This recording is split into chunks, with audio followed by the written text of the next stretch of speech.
si tu veux, de main en main, la ligne éditoriale a évolué depuis le temps qu'on l'a lancée.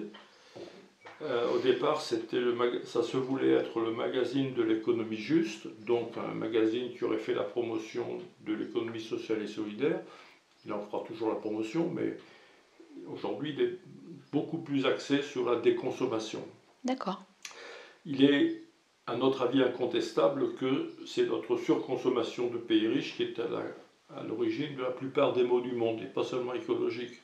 Tous ces drames humanitaires et tout, on est plus ou moins derrière, à plus ou moins long terme, mais on est derrière, et qu'il n'y a pas d'autre solution que de réduire cette consommation.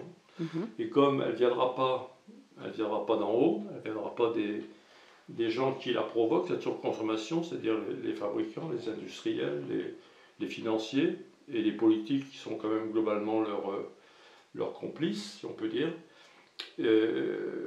On s'est dit qu'il fallait absolument que ça vienne des citoyens.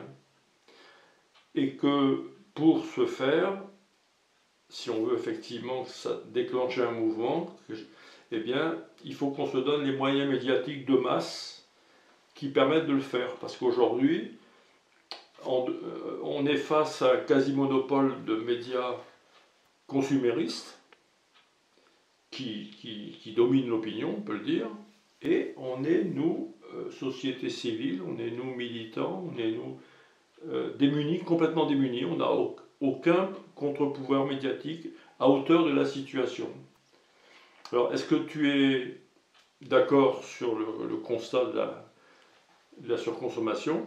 Ah bah oui, ça c'est une évidence. Et c'est un peu aussi ce qui a sous-tendu notre projet d'ailleurs. D'accord. Puisque pour nous, en fait, on s'est aperçu que les gens n'allaient pas dans des salles de spectacle parce que ça coûte cher. Alors, une place de spectacle, ça coûte 10 euros, 15 euros, 20 euros quand elle est chère. Mais par contre, avaient de l'argent pour changer de smartphone tous les ans, pour acheter des vêtements bon, à bas prix, mais les changer tous les 3 mois ou tous les 6 mois. Enfin bon. Et on s'est dit, bah non, nous, ce monde-là, on n'en veut pas. Et du coup, on a souhaité revenir dans un milieu plus rural pour renouer en fait avec nos racines à tous, avec la terre, et renouer aussi avec ceux qui nous font vivre, les paysans. Et notre but, c'est vraiment de nous approvisionner localement. D'accord.